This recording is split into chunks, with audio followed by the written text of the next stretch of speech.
Good morning, all of you. I am KSVN Manohar, lecturer in physics, Sri Venkateswara College of Arts and Science, Amalapuram, affiliated to Adikavi Nannaya University, Rajamandri. Today, I want to discuss about degree second year, third semester physics subject. The paper title is Optics. In this optics, there are 5 units. The first unit name is aberrations. In this aberrations, previously I have explained about what is meant by chromatic aberration and elimination method, what is meant by coma and elimination method, what is meant by astigmatism and elimination method, and also I have explained about the expressions for chromatic aberrations.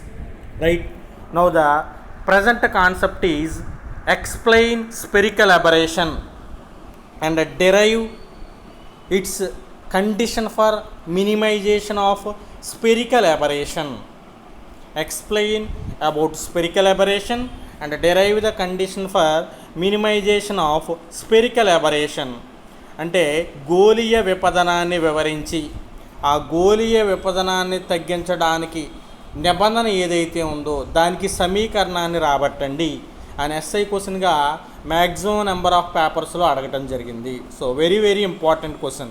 What is meant by spherical aberration and the condition for minimisation of spherical aberration. In this first we have to write the definition of spherical aberration. The definition is the failure or inability of lens to form point image of an object is known as spherical aberration. Again, the failure or inability of lens to form point image of an object is known as spherical aberration. అంటే ఏదైనా ఒక కటకం తీసుకున్నప్పుడు ఆ కటకము ద్వారా బిందు రూప ప్రతిబింబమును పొందలేనటువంటి లోపం ఏదైతే ఉందో ఆ కటకము యొక్క లోపాన్ని గోళీయ విపదనము అంటారు. అంటే మనం ఏదైనా ఒక ఆబ్జెక్ట్ తీసుకున్నప్పుడు లెన్స్ మీద ఆబ్జెక్ట్ తీసుకున్నప్పుడు లెన్స్కి దగ్గరలో మనకి ఇమేజ్ అనేది ఫామ్ అవటం జరుగుతుంది. ఆ ఇమేజ్ అనేది పాయింట్ ఇమేజ్లా ఫామ్ అవ్వకుండా బ్లరర్గా ఫామ్ అవుతే then that defect is known as spherical aberration. అంటే పాయింట్ ఇమేజ్ను పొందలేనటువంటి లెన్స్ యొక్క డిఫెక్ట్నే స్పెరికల్ అబరేషన్ అంటారు. రైట్, దాన్ని డయాగ్రమెటిక్గా వివరించడం జరిగింది. ఎల్ అనే లెన్స్ తీసుకున్నాము, ఒక యాక్సిస్ తీసుకున్నాము, యాక్సిస్ మీద ఒక ఆబ్జెక్ట్ ఓ అని తీసుకున్నాము, రిప్రజెంట్ చేశాను. ఆబ్జెక్ట్ ఓ నుండి కాంతి కిరణాలు లెన్స్ మీద పడటం జరిగింది. రైట్, లైట్ రేస్ తీసుకున్నాము. అవుటర్ జోన్స్ మీద పడ్డ కాంతి కిరణాలు, లెన్స్ మీద పడ్డ కాంతి కిరణాలు they are called as marginal race.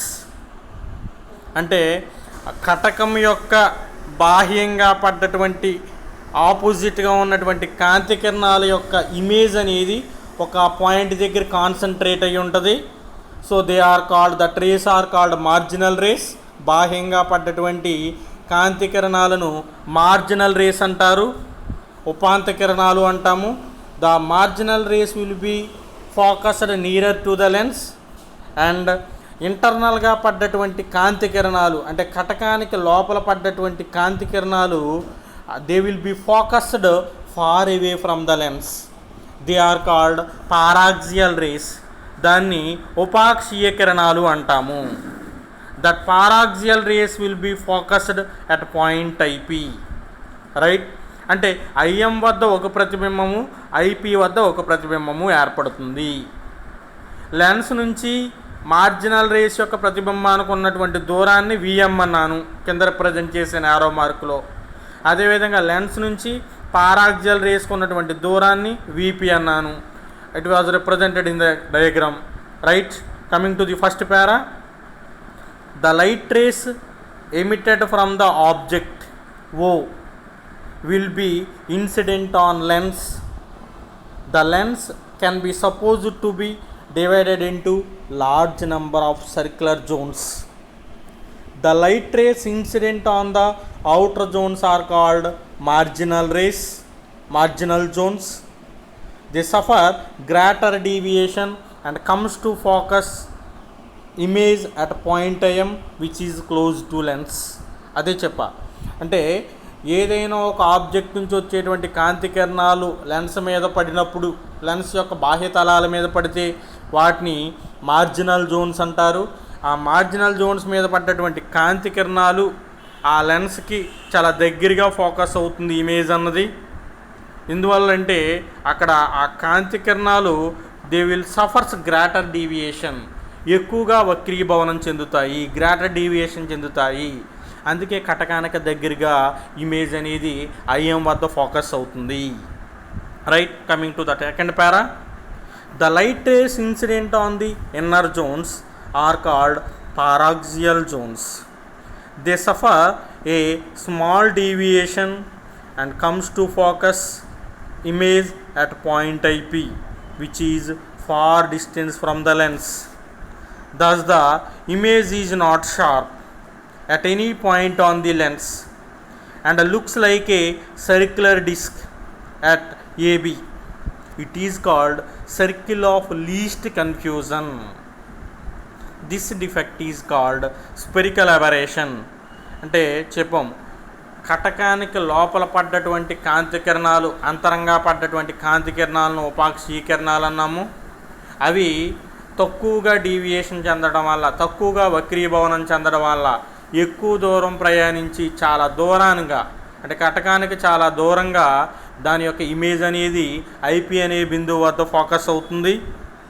So ఈ రకంగా రెండు ఇమేజెస్ ఐఎం అండ్ ఐపీ మధ్యలో మనం ఒక టెలిస్కోప్ని మూవ్ చేస్తూ ఉంటే we will observe a circular disc, వృత్తాకారంగా ఉన్నటువంటి ఒక ఇమేజ్ ఏబి అనే ఒక ఇమేజ్ని అబ్జర్వ్ చేయటం జరుగుతుంది. It is called circle of least confusion. So this defect is called spherical aberration. దీనినే గోళీయ విపదనము అంటాము. Right, now the minimisation methods for spherical aberration. అంటే ఈ గోళీయ విపదనాన్ని, కటక సందర్భంలో ఏర్పడేటువంటి ఈ గోళీయ విపదనాన్ని ఏ విధంగా తగ్గించవచ్చు అని షరతులు తీసుకున్నప్పుడు, మెథడ్స్ తీసుకున్నప్పుడు, first method by using stops.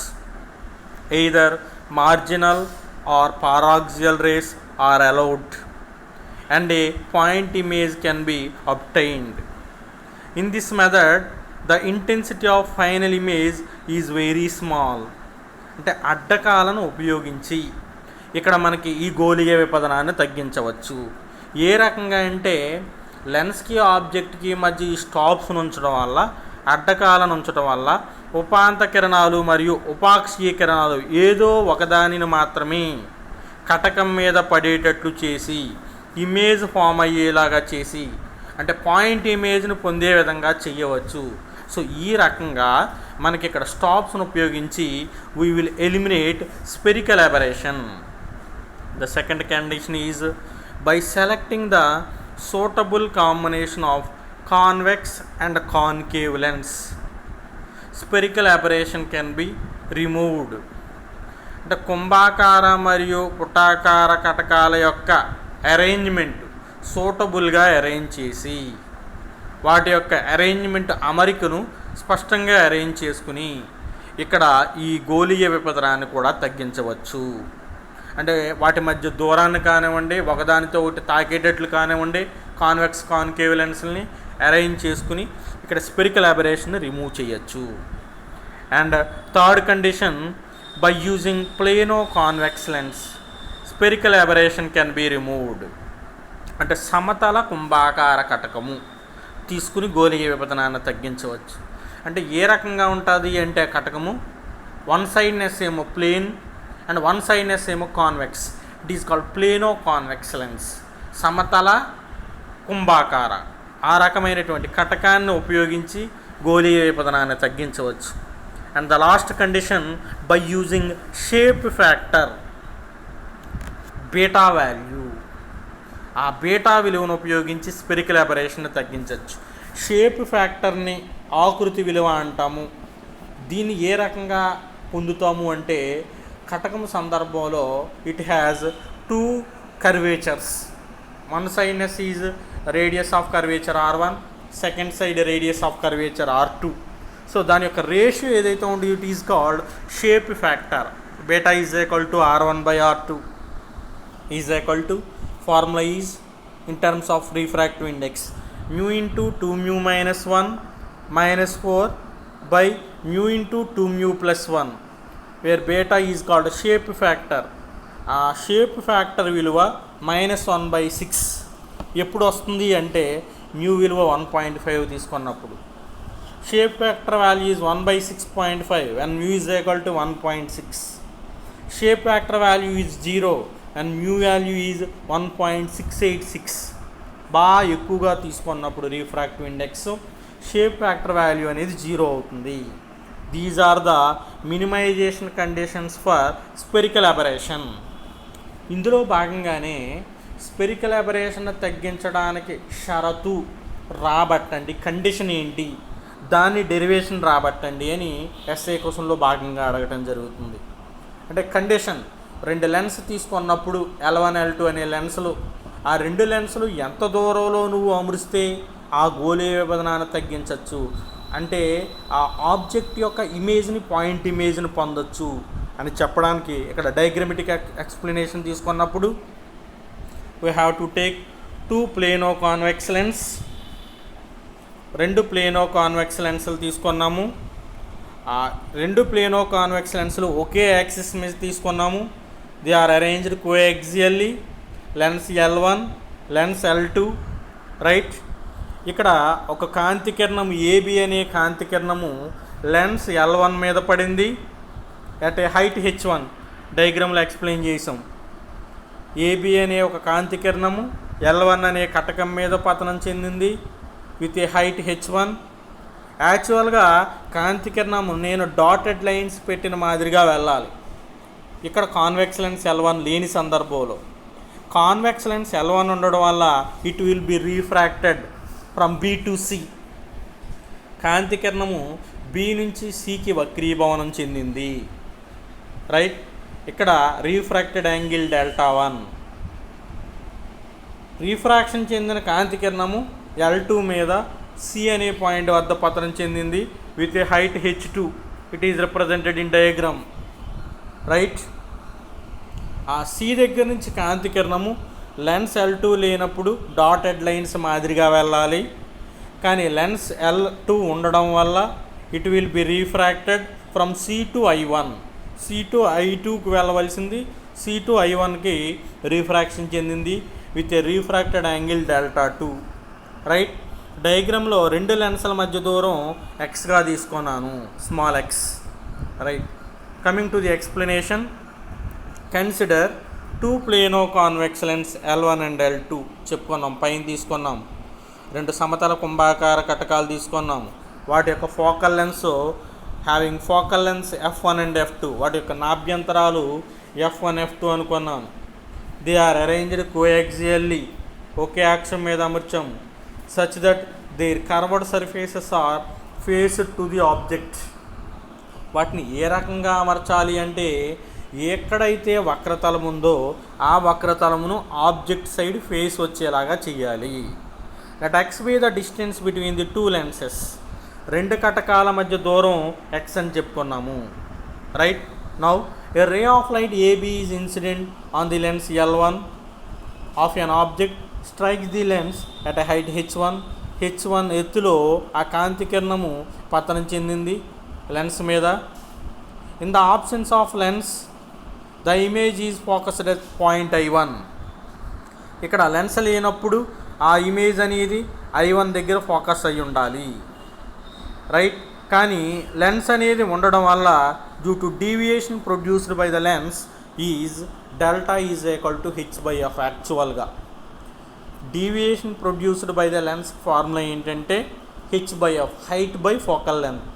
So ఇక్కడ Δ1 is equal to first deviation H1/F1, first height by first focal length of lens L1, right. Later due to the presence of lens L2, రెండవ కటకము L2 ఉండడం వల్ల the refracted ray strikes the lens at height h2. డయాగ్రామ్లో చెప్పుకున్నాం, height h2 వద్ద రెండవ కటకం మీద పతనం చెందింది from the axis and the image is formed at point I1. It's not I, it is an I1. Image is formed at point I1. Then the deviation produced by the lens is delta 2 is equal to h2 by f2. ఇక్కడ రెండు డీవియేషన్లు వచ్చినాయి. Delta 1 is equal to h1 by f1, delta 2 is equal to h2 by f2. Condition for spherical aberration, minimisation of condition for spherical aberration ఏం చెప్తుంది అంటే, ఇక్కడ ఈ రెండు డీవియేషన్లో సమానమైనప్పుడు స్పెరికల్ అబరేషన్ తగ్గించవచ్చు అని చెప్పడం జరిగింది. అంటే రెండు డీవియేషన్ల వాల్యూస్ ఎంత అని చెప్పుకున్నాము, h1 by f1 first deviation and second deviation is h2 by f2. So h1 by f1 is equal to h2 by f2. That implies h1 by h2 is equal to f1 by f2. Let it be equation 1. సమీకరణం 1గా తీసుకున్నాను.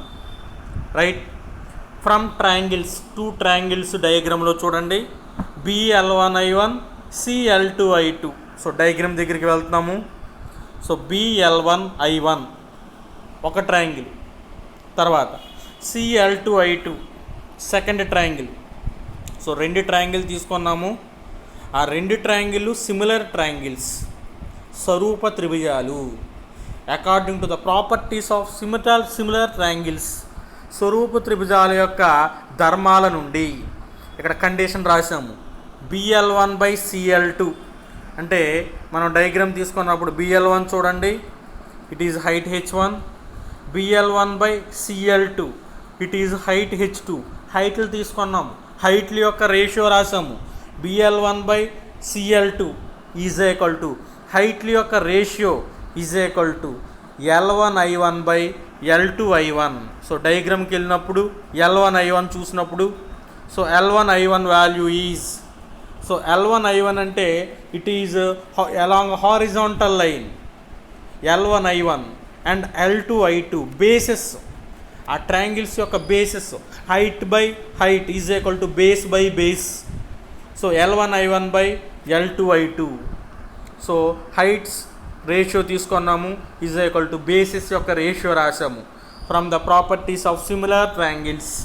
So BL1 by CL2 is equal to L1I1 by L2I1. So heights ratio is equal to bases ratio. So ఇక్కడ BL1 అంటే height h1, CL2 అంటే height h2. That implies h1 by h2 is equal to L1I1 from the above diagram L1I1 is focal length f1 and L2I1 is focal length f1 minus x. మనం diagram నుంచి observe చేసినప్పుడు L1I1 అనేది focal length f1 అవుతుంది, L2I2 అనేది f1 minus x. మొత్తం total value f1. అందులో ఇప్పుడు L2I2 కావాలంటే f1 మైనస్ x అవుతుంది L2I2 value. So f1 by f1 minus x అవుతుంది. Let it be equation 2. సమీకరణాలు 1 మరియు 2 తీసుకున్నప్పుడు both LHS are equal, heights h1 by h2 values అంటే RHSని ఈక్వల్ చేసినప్పుడు from equations 1 and 2 both RHS are equal. That is f1 by f2 is equal to f1 minus x. అంటే that implies f1 cancel చేసినప్పుడు f2 is equal to f1 minus x. That implies x is equal to f2 minus f1 or x is equal to f1 minus f2. Whatever it may be, రెండు ఈక్వలే, difference అది. x is equal to f1 minus f2 or x is equal to f2 minus f1. So x finally x is equal to f1 difference f2. Difference అంటే second focal నుంచి first focal length తీయచ్చు, first focal లెంత్లోంచి second focal length తీయచ్చు. So ఇది distance value, X value, రెండు లెన్స్ల మధ్య దూరం. అంటే రెండు లెన్స్లో L1 L2ని f1 మైనస్ f2 వాటి యొక్క ఫోకల్ లెంత్ యొక్క డిఫరెన్స్ వచ్చే విధంగా అరేంజ్ చేసుకుని మనకి ఇక్కడ ఈ స్పెరికల్ అబరేషన్ తగ్గించవచ్చు. This is the condition for minimisation of spherical aberration. అంటే first we have to write what is meant by spherical aberration. Definition రాయాలి. ఆ డెఫినేషన్ రాసిన తర్వాత ఎక్స్ప్లెనేషన్ రాస్తాము డయాగ్రామ్ నుంచి. ఆఫ్టర్ ఎక్స్ప్లెనేషన్ మినిమైజేషన్ మెథడ్స్ ఏంటో తెలుపుతాము. తర్వాత కండిషన్ ఏంటనేది రాబట్టాలి. Again we have to take diagram and from that diagram we have obtained the condition for minimization of spherical aberration. X is equal to f1 minus f2, f1 difference f2. It is very important question. So all of the students should prepare well. Thank you.